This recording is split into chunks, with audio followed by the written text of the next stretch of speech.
Hey guys, welcome to the Cinepile podcast. This is episode 16. Like always, Cinepile is here to discuss films that matter. And today the film that we are discussing is It Comes at Night. I just want to talk. And I want honest answers. Do you have any idea what's going on out there?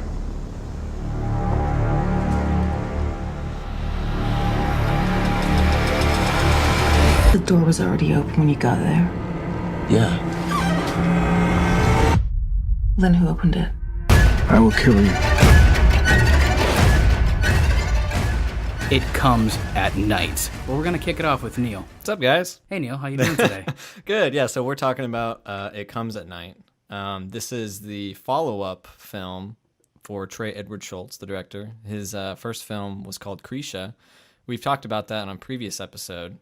It was a super low-budget film, $14,000 budget film that won South by Southwest in 2016. So this was his long-anticipated follow-up film, It Comes at Night. Listening to interviews with him before it came out, even he would agree that this would be a very divisive film, that a lot of people won't like it. But he's hoping the people that do like it, that it sticks with them. Is there anyone here that maybe didn't like it?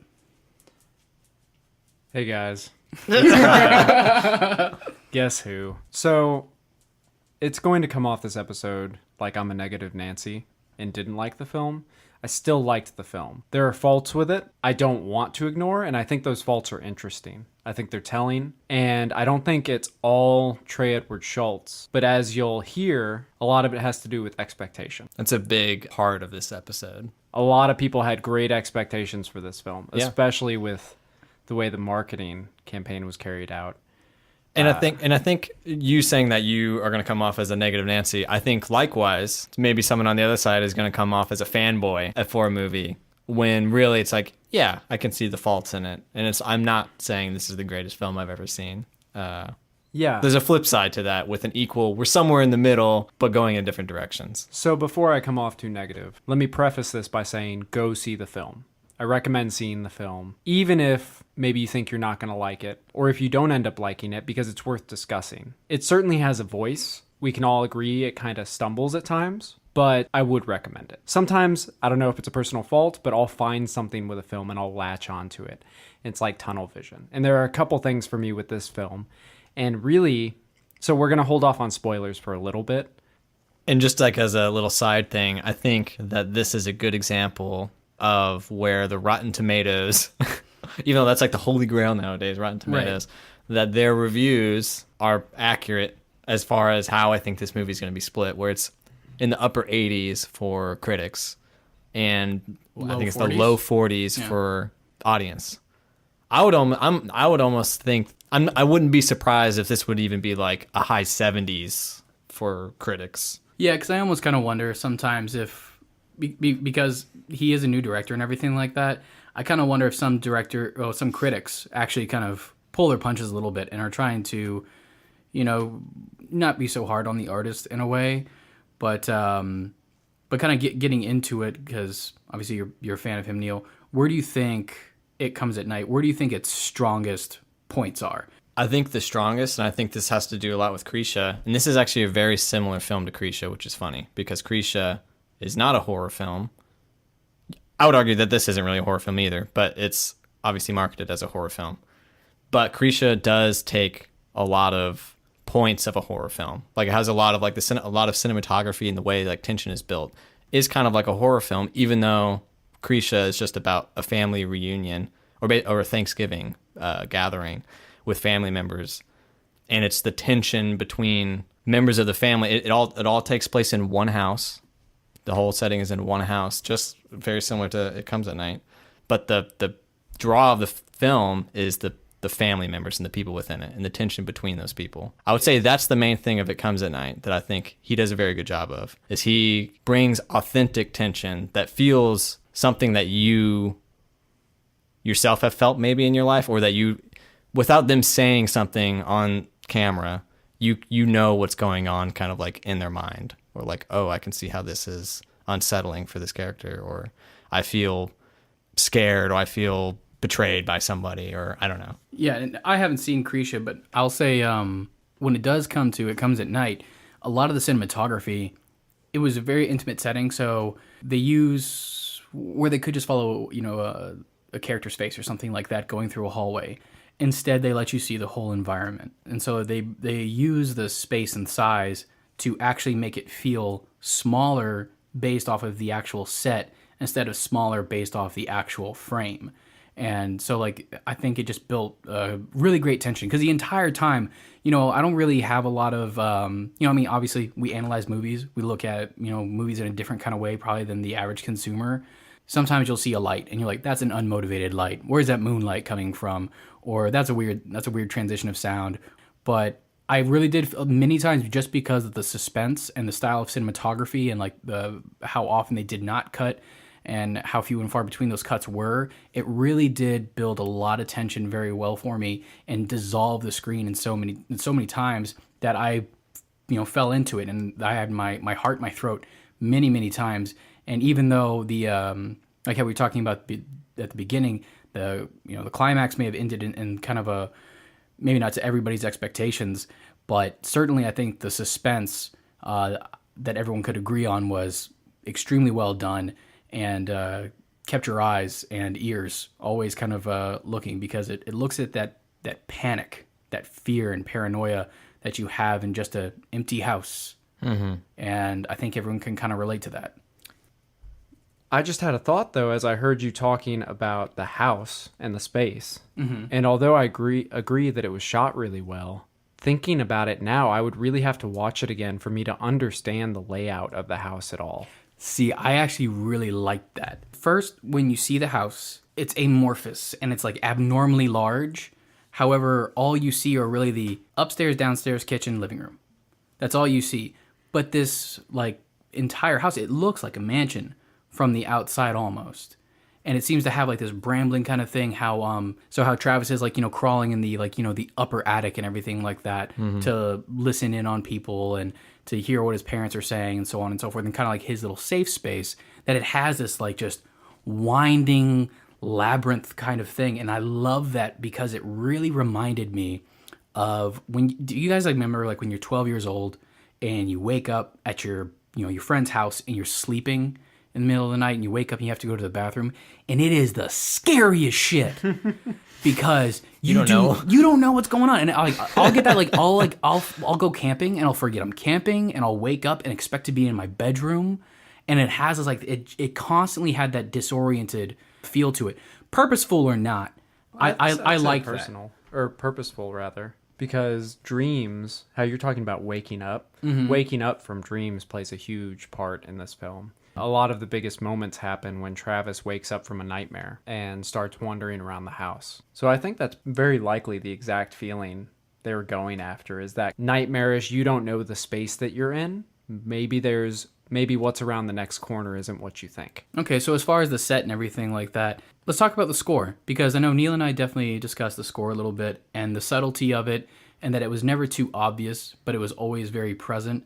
A couple of marks there that definitely did pop up a little bit. Well, no, when we were watching it, I didn't notice the score really, but Kyle, you made an interesting point when we were first talking about it, that there was that section towards the beginning or maybe the middle or something that really stuck out as kind of cliche horror film that took you out of the film. I think this goes to the heart of my problem with the film, and I think it uses your expectations or my expectations of genre, of that you're going in for a horror film. It uses those against you. Kind of a subversive way, but in a way where it's like, we're going to use the language of horror films just to elicit in kind of like a bastardized way to me. It's the very first scary moment of the film. Travis has woken up from a nightmare by his father saying there's somebody in the house, or there's something in the house. I can't remember what exactly he says, but maybe that language goes to the other point of contention with the film, which is the title and the supposed monster out in the forest. It comes at night. What is outside? He's awoken from this nightmare, and it's like, I'm not even going to try to imitate it, but it's almost like to me like a cheap 9 Inch Nails. And the screen starts flashing at you, and it does that stutter as if those quick edits are going to make something scary. And the music just totally took me out of the moment. It did to me, and I think maybe now that I brought it up, it'll stand out to y'all as well. It just does not fit the tone of the rest of the film. To me, almost none of the nightmare moments fit the tone of the film. And I think, to be a little harsh, they're really cheap ways of using genre to elicit something shallow. It's not even a counter. I will say they are using your expectations against you, but I do think it is in a way that is helpful for the film, because in a way, Travis is a viewer of the film. He, like, we're experiencing his fear, like his paranoia of what's happening. So like his nightmares and the music and us thinking that there's something outside is kind of like getting us in his mindset. Horror movie fear isn't what fear is. It's not at least like the genre horror film. I'm not talking about the pinnacles of the genre, like The Exorcist or The Shining or any of those that kind of gave us a little bit of a different vision of fear in horror film.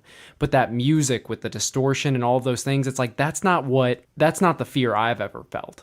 Well, that's why it's cinema interesting fear. because I didn't hear it at the time. So like I guess to me it must have fit because it didn't stick out to me. Yeah, same with me. But that's why now that I'll rewatch it at some point, I'm sure it'll stick out. Yeah, I would like to rewatch it and see how that happens. But and then just like how a lot of horror films find success is how they utilize silence. And I think very often, especially when they're going out, into the wood, I like how they still use like classic elements of fear. And it's like, well, there's the woods. It's like, why don't we go there? Woods are a scary place. And it's like the end. And it just having that kind of simplicity to it, but also where it's just like, oh, we're going to the woods. It's going to be silent. We're going to be listening for cracking twigs, rustling leaves. And they give you just enough to justify that fear. Right. And that's what I like. They don't ask too much, I think, from the audience to make us scared or something like that. They're constantly justifying you being a little bit on edge. But I'd like to talk a little bit more about it, and then we can get into spoilers, because I think we can't really talk much more in depth. Well, we've already spoiling kind of the film spoiled a little bit. The spoiler up to this point is that It's not hopefully really a y'all horror agree. film. Yeah, it's not a horror film. And so all of these pieces of horror film language, things like jump scares in the nightmares, when things pop out or when they show it in the trailers, like things are oozing out of people's mouths, to me, it just does not feel authentic to this film. It doesn't play into what's actually happening with the characters. I think it's ambiguous enough that you can take it and say, oh, well, it's Travis being afraid. And he's afraid of this sickness that's out there. And he's afraid maybe of what's inside other people. You can use all this kind of like ambiguous metaphorical language for it. But I just don't see those moments as authentic. It seems like it's reminding me that it's trying to be a genre film in a way when it's not. Well, I don't know if it's like a step beyond that, because to me, the film isn't trying to be a genre film. It's using a genre film as an excuse to get the story that is like what Krisha was. It's about two families meeting, or this family that happens to be in this horror movie story. Why do you need to use the pretense of a horror film to do that? They barely do. They don't tell you what's really happening outside. They don't tell you really anything. Like, it's just all, they use that pretense because most of it is still about fear. It's still about paranoia and how that can tear people apart and ruin your humanity or something. That's whatever his vision of it is. So the horror film is kind of the go-to, like when writing a script, that's probably what it's naturally going to be. If you're going to talk about like genocide and stuff, which was like inspiration for this film or something. What he was reading about. But see, all of that just seems kind of like, at the end of the day, I don't think it was necessary for the film. And if you were to take like a sharp razor and cut out all of the things that are extraneous, I think you'd lose the nightmares. I think him wandering around the house, or maybe some of the more ambiguous fears. Kyle, you're bringing up really good points, talking about horror language and how the film is communicating with us to, better express itself. So I think to kind of really delve into that, we're going to have to get into spoilers territory. So if anybody's listening right now, just know it comes at night. Neil, you approve of it. Yes. Kyle, you approve of it.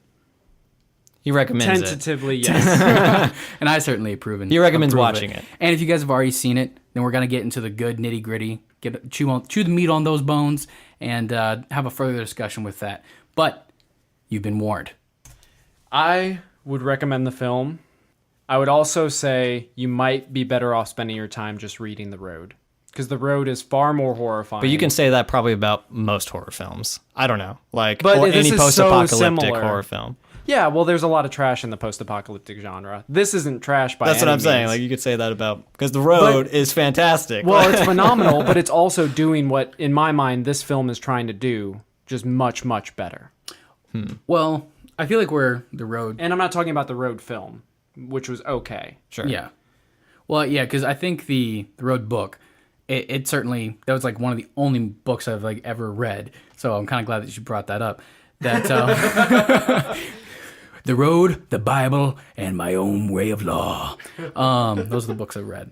That with The Road, it really does a good job of examining the interpersonal relationships between the man and the son and actually exploring. But I think what The Road has that makes it work so well is in itself the own title, The Road. So you get to progressively come across problems in a very open environment. You find your fears. Nothing is illusory.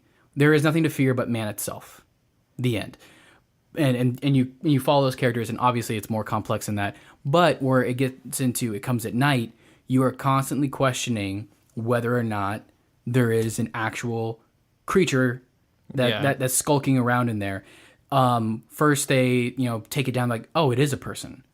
Okay, now there's a dog barking out in the forest. Okay, now there's this other thing that's, it's going to be cropping up and everything like that. So they constantly make you make assertions, and then they make you question those assertions. Now, and I think that's what kind of makes it into a horror film, in that it makes you guess, and then it makes you re-guess, and then it surprises you a little bit. Now, But it's all a sham.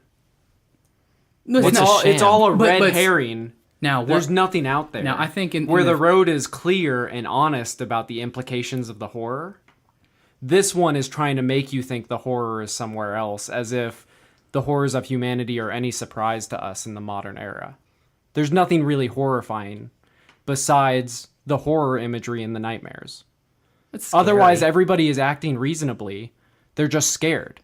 Well, yeah, but that's the whole thing. Is There's no horror. Fear is, what is it? False evidence appearing real, and like so Neil and I went to the Alamo Draft House, and they actually did a really great job of priming the pumps to where it goes into World War II and just like sirens and everything like that for like 15 minutes or so. Neil, Yeah, it was a long time. and of people just like putting on gas masks and just showing like what fear and paranoia does to people, and that there's something about a gas mask that personifies that and is just the symbol of fear. And that's what our characters wear the entire time, and they're wearing their fear. Well, the entire time they're outside. Oh yeah. When they're outside at least, but they're wearing their fear on the outside. It is a symbol of fear whenever they go outside. And so I don't know. I think they do a great job in making fear into a monster, because there's no such thing as a real monster, just the monsters that we make in our mind. Yeah, it feels to me that this discussion is a thing completely about perspective, because It's kind of it is a yeah. red herring, and we can agree completely that there's nothing is, we don't see anything, there's nothing out there. I don't look at it as negative though, and it's like a philosophical, like there's a bridge that we can't cross of like, how do we discuss this, because you see it as a negative and I don't, or I don't see that as a Well, then negative. just show its importance to the story. I think it is that's So what show that's it. what I'm saying. But I don't think you need to show it, and that's what I'm saying. There's a philosophical My difference here. philosophical point then would be that unless it's important to the story, maybe you don't need it in the film. Well, you But certainly which need it. part are you like? Yeah, because I'm It talking about is the important. whole premise that there's some other horror, some unnamed horror, some monster in the woods It that basically just plays no part. Well, the part is we are like the characters in the film. We don't know what's out there. They don't. they even, do. They don't. They've lived in this world. Why wouldn't they know? Well, they were even asking the other people what's going on out there. Do you know? Like, Well, that's they don't clearly necessarily because, know. Yeah, in they- my mind, it's because this And is a we don't post-apocalyptic know what world. they know. That's the thing too. We don't know that. But what they know. do know. They've lived in this world. They're not young. But we don't they know were that. there. They were there for the outbreak. He prepared for this outbreak. Sure. yeah. So why wouldn't But we don't he know anything about what's the going outbreak. on? Well, I mean, okay, you could just That's what I'm saying, You like, can you go could- down this rabbit hole of saying, But That that's with the almost point of any the, film. that's like that's and That like they we can just go down cut this off. rabbit hole for a long time, and that's why it's like there's a bridge we can't get cross it's like because we're asking to prove a negative in a way, because you're saying they don't know what's going out there. Anything could be out there at any time. What I'm saying but is you it need doesn't some matter. evidence to show that there's a teapot circling Mars.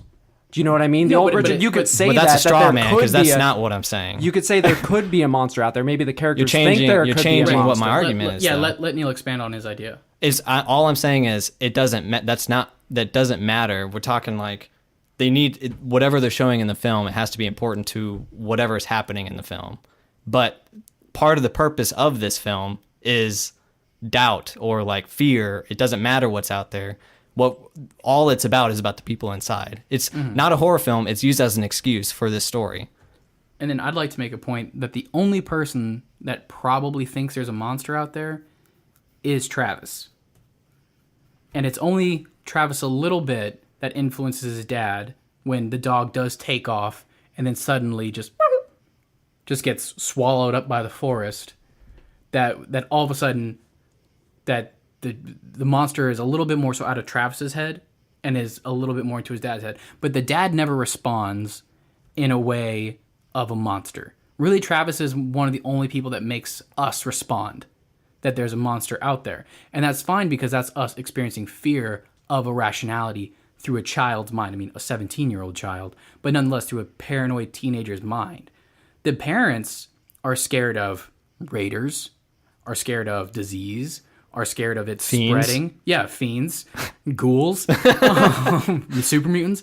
They're scared for the actual rational reasons.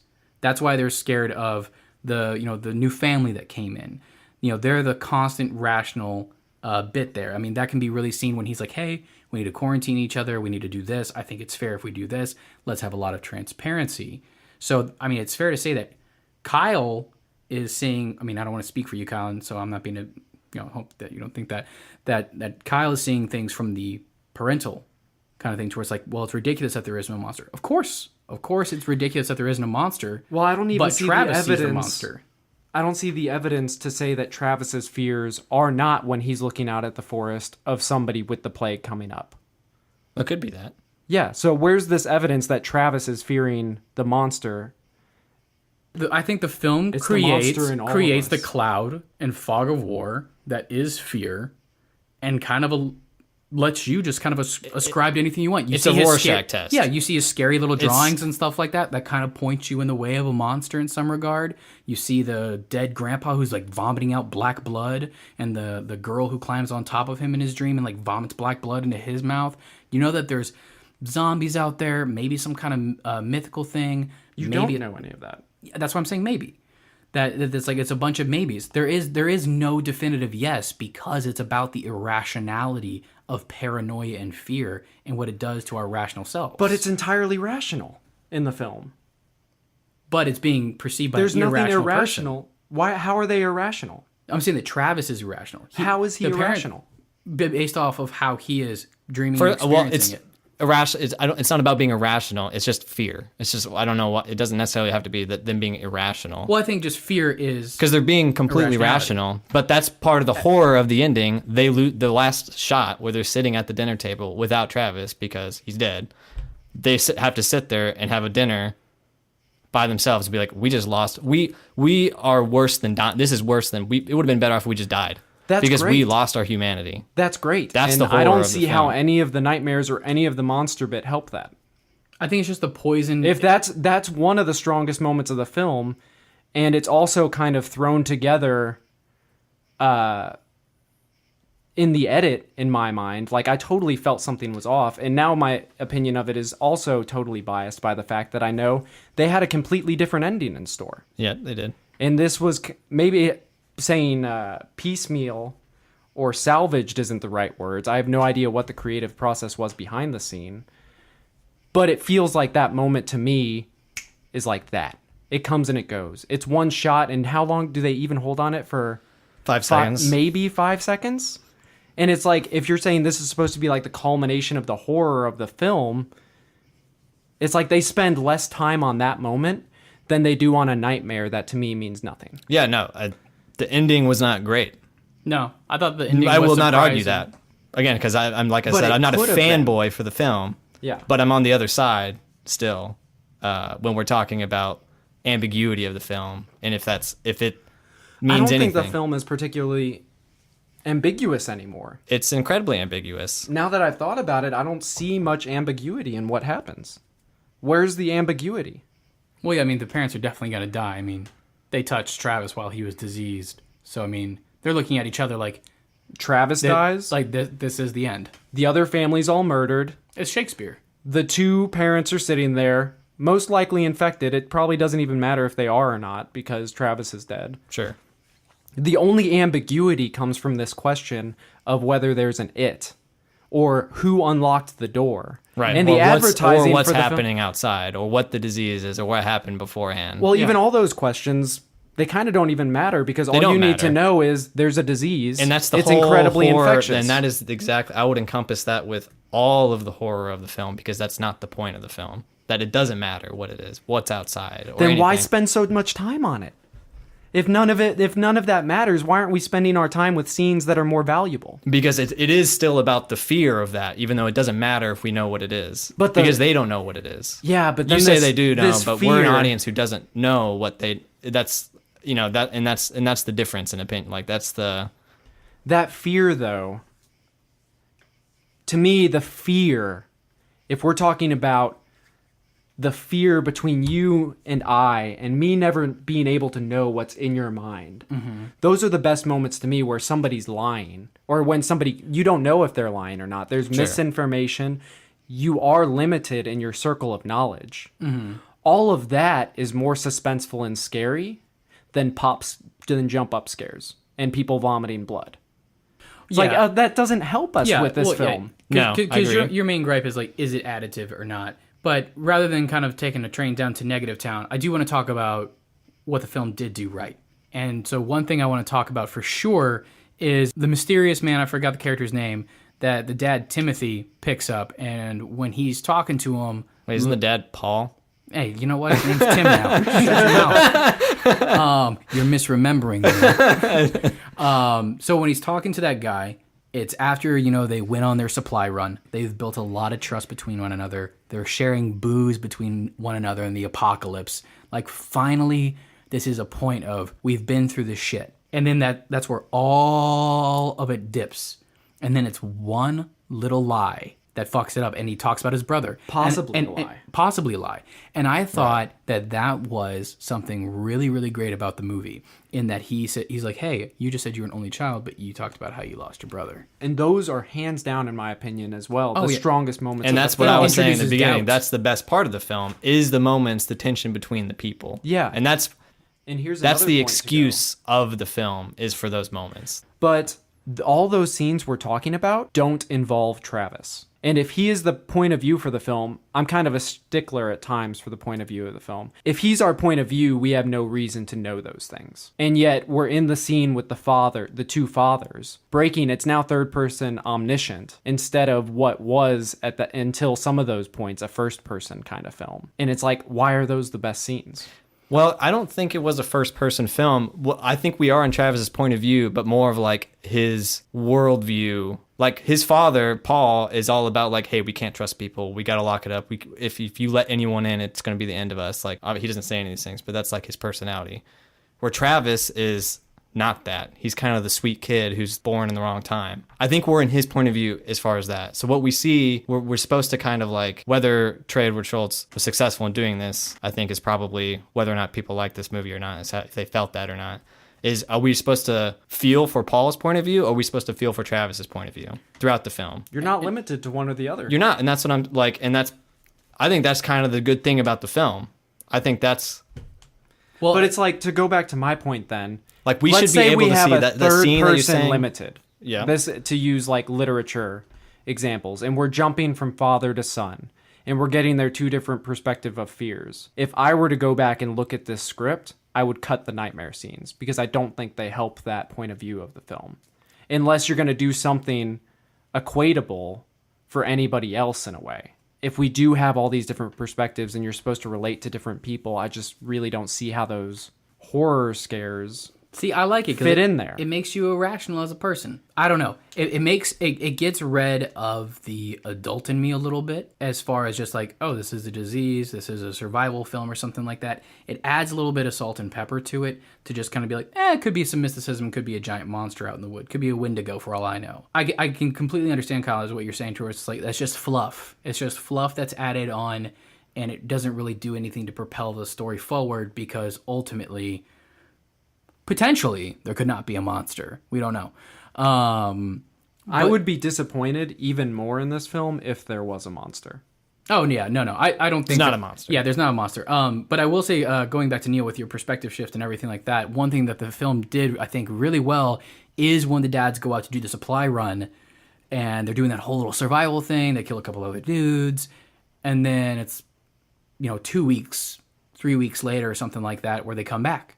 And I thought that was a really good part about the film, that was about as big as it went, was going down the road 5-10 minutes, I think they said. Sure. And that's as far as you get, and then you get sucked right back into their little world. And they cut back. Like, yeah. And I like that, Yeah, because it immediately. keeps information away from us. It doesn't let us know what those guys experienced. And in a lot of ways, I hate to say it, kind of lets us see, like, what Travis saw, which was pretty nil. As far as, like, getting back to the real meat and potatoes of it all. To where it's like, man, we don't need to see a supply run and all this other stuff. This isn't Walking Dead. We're going to bring them right back to the house, bring that tension back, and develop these characters further. But I don't want to be a dog with a dead horse. I don't want to be a dog with a dead horse. We always hated Listen, guys, I don't want to be the dog with the frozen dead horse. But let's go ahead and move on. Let's talk about the marketing a little bit and why this attitude was really created. I don't want to pigeonhole to say the attitude is created by marketing, because it is not. Because this, even without marketing, I think this would be a split film. But yeah, well, the marketing, marketing, but it creates an expectation. The title alone creates the expectation of something supernatural, right? Something outside of them that is going to influence the story. And not necessarily supernatural, but something else. Yeah, it could be a person. It could be something. Well, it doesn't have to be supernatural. Well, the nature of the pronoun is pretty vague. But when we think of it, we're not. I think of unknown. Or I don't Z. necessarily think of ghost or spirit or alien. It just something. Yeah. Is when I hear it. Well, and I think what it's saying is fear comes at night. The nightmares come at night, and that's when fear starts to overtake you. Because I know every single scene that took place at night, I was gripped with suspense and I was gripped with tension.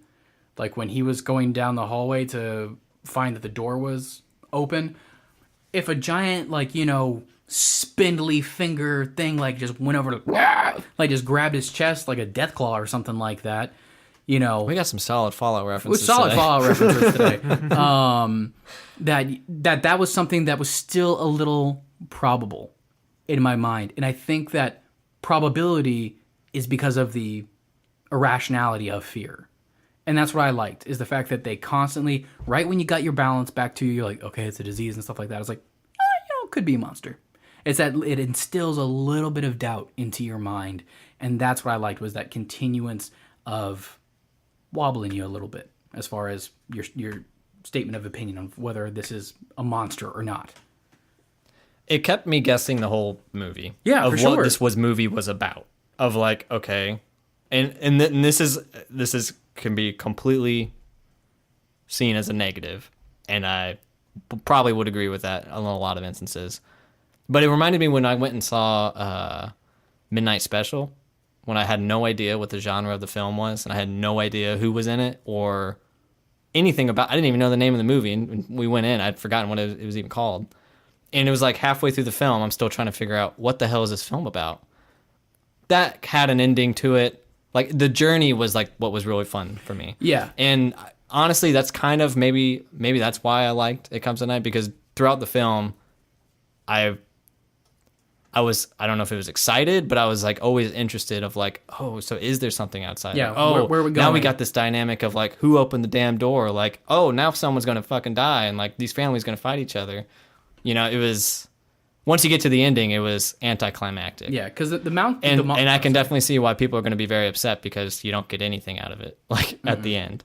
But the journey for me was what I enjoyed about the film. And I think that can be appreciated regardless of how you felt about the ending. The journey was fun for me, minus those scenes. Because I think if I were to distill my gripes with the nightmare scenes down to their base level, it reminded me that I was watching a film. Gotcha. Whereas the other scenes felt, I know you're a big fan of his character dynamics, they felt real to me. It felt like it was really limited knowledge that I was peeking in on these people and that I honestly did not know whether he was lying or not.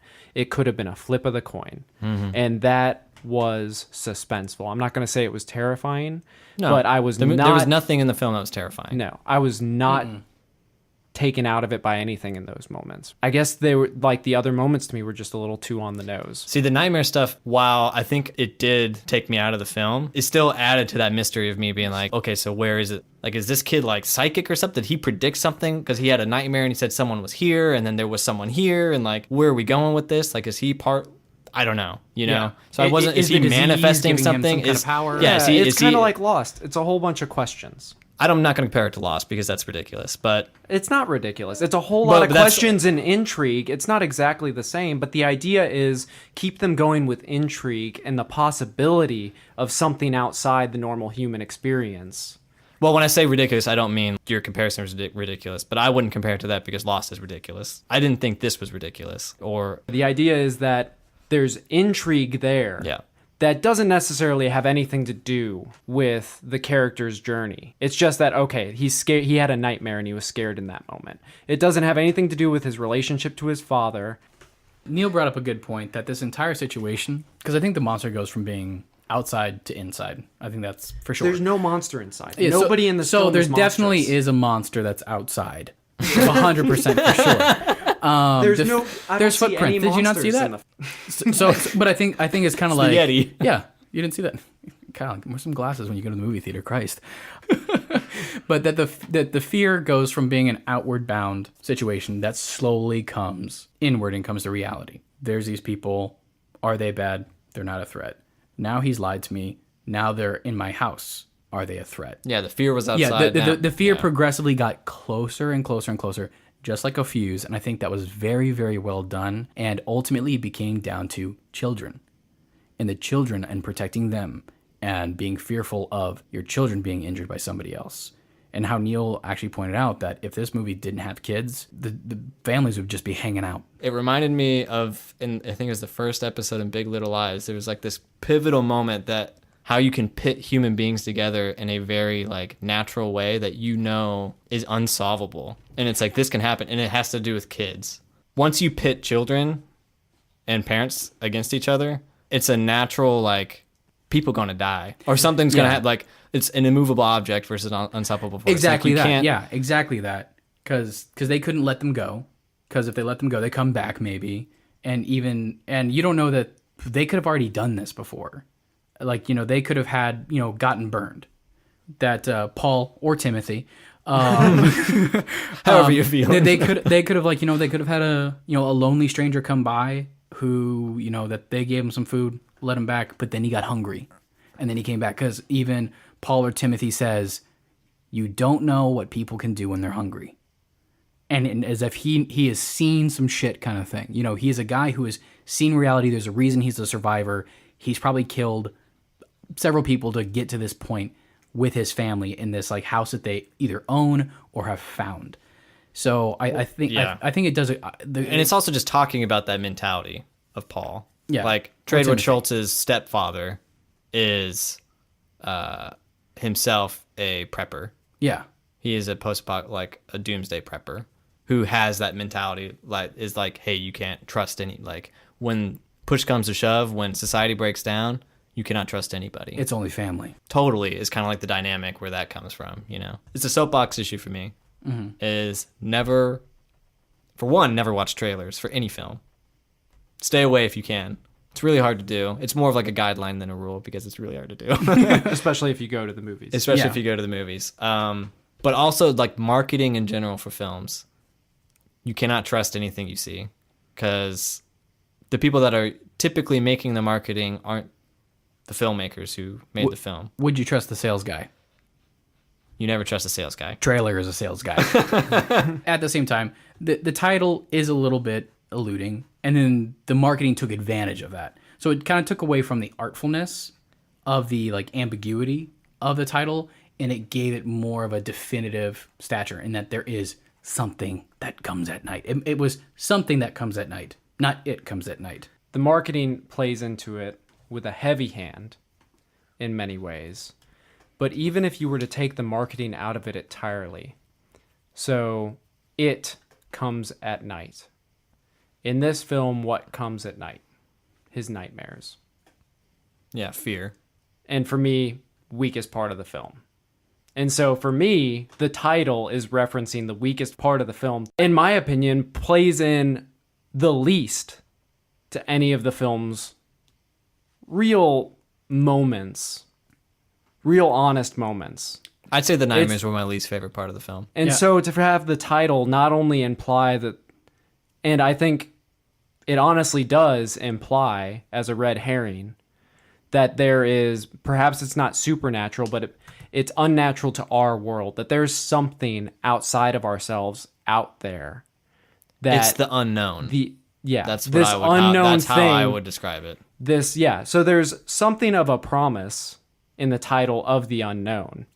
It's literally telling you it's going to come at night. It comes at night. And it purposely doesn't deliver it. Yeah, and it purposely And doesn't you can deliver either, it. and you can be, and I would not fault anyone for being pissed off about that. Or not even just pissed off, but just not liking that. Well, it's just that I'm not necessarily, I sound really angry, but that's what I'm because saying. I don't love mean playing pissed off. I devil's just advocate, mean and disliking I love it. arguing. Yeah, Yeah, and but it's thinking just a it's disappointment. untasteful.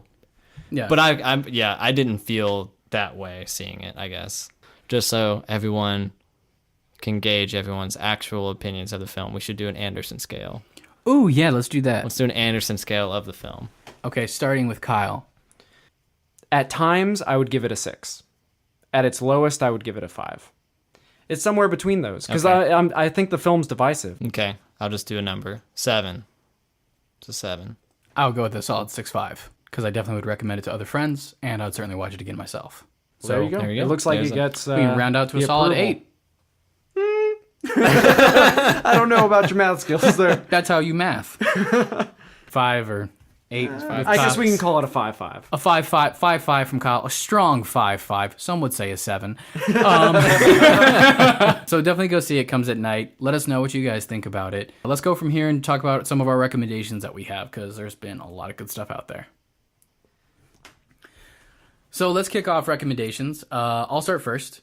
So it's from a film, I want to say from 2010, and the film is called Waltz with Bashir. It's by an Israeli guy. His name's Ari Folman. Essentially during the conflict in 1982, the war with Lebanon, he was mostly in Beirut, where all the conflict happened. And as an old man, he remembers a massacre that he witnessed, but no one else does. And so he's working with a psychologist, and his memories, his repressed memories unfold. You get to see more and more in the color, the style of animation. I would say that it's really interesting just because it is a foreign film. It's a conflict that really no films are really made about, but essentially about an Israeli soldier just witnessing absolute horrors of war and trying to recover a little bit of his humanity by going back to see where he lost it. Waltz with Bashir is something that you could watch with someone who's into art house, like someone like us, as well as someone who's into more so mainstream. But I would say Waltz with Bashir, I'd give it a solid 7.75 on the Anderson scale. It's a fantastic movie. Speaking of the Anderson scale, Neil, what do you have for us? Well, on the Anderson scale for my film, I'd probably give this one a 8. Damn! Probably an 8. And this is Senna. It's a documentary that is about... It's one of my favorite documentaries. And it also happens to be a sports documentary. But it's about a sport I know nothing about, which is Formula One racing. And you don't have to know anything about it to enjoy the film. I gotta admit, that kind of put me off a little bit when I first saw it come out. Yeah. No, it's a 2010 film, so it's fairly recent. It's about the Formula One driver, Senna, who was kind of like a...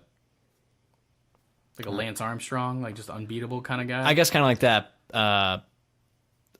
I was about to. I don't want to spoil the movie. Okay. I don't want to talk about too much about it because it's really good, and that's why the movie's so good, because it's a documentary and yet it feels like you're watching the events unfold as they happen, like as if you were alive in the time. Because it's the same director that did Amy, the Amy Winehouse documentary that just won for best documentary last year, and it's very similar where there's no talking heads, there's no narration other than video and interviews that they have of people in the time that they're showing, usually of Amy. So Senna is about also a rivalry between him and I believe his name is Prost. Okay. Who's another like famous Formula One driver. But it's very exhilarating and it's a documentary. Yeah. It's hard usually to get those two things together. So 8. I'm a big documentary guy. I know you're our documentary guy. For sure. And this is one of my favorite ones, so I got it, I'm giving it an 8. Strong 8. That's impressive. Okay. Kyle, what do you have for us? I got the chance to see Daniel Blake. It's a very human drama. It won the top prize at Cannes Film Festival last year, and it's directed by Ken Loach. Quick synopsis: a man up against the UK bureaucracy. And Daniel Blake, is kind of a relic in this UK system. He's behind the times in just about every way. He's a carpenter who had a heart attack and can't go back to work. And the struggles that he goes through, I'm ready to draw political conclusions from it. Someone else may draw completely different conclusions. It's not asking you to draw conclusions except to sympathize with this man. It's just human. The film has no frills. There's no distracting music, cinematography, any of that. All it is characters and a story. And so if that intrigues you, I can't recommend it enough. I'm in love with it right now. I'd probably give it close to an 8 as well. I'd probably go for a 7 on rewatching it. But yeah, I can't recommend it enough. Well, to recap, so I recommended Waltz with Bashir. Neil, you recommended Senna. And then also Kyle, you recommended Daniel Blake. And safe to say that if you're going to have a conversation about It Comes at Night, have a couple beers, because it's going to be a long discussion. Thanks for listening, guys. The music was provided by Stash Jenkins and also by Jesse James. Big shout out to you guys. Wanted to say thank you very much. Also, in closing, make sure if you're listening to this, if you could give us a review or subscribe, depending on how you're listening to this on SoundCloud or on YouTube. Anything that you guys can do to get the word out in terms of subscribing or reviewing or just posting on social media is always appreciated. But like always, I've been Cooper Carr, Neil Anderson, and Kyle Montgomery. Thank you guys for listening. Have a great one.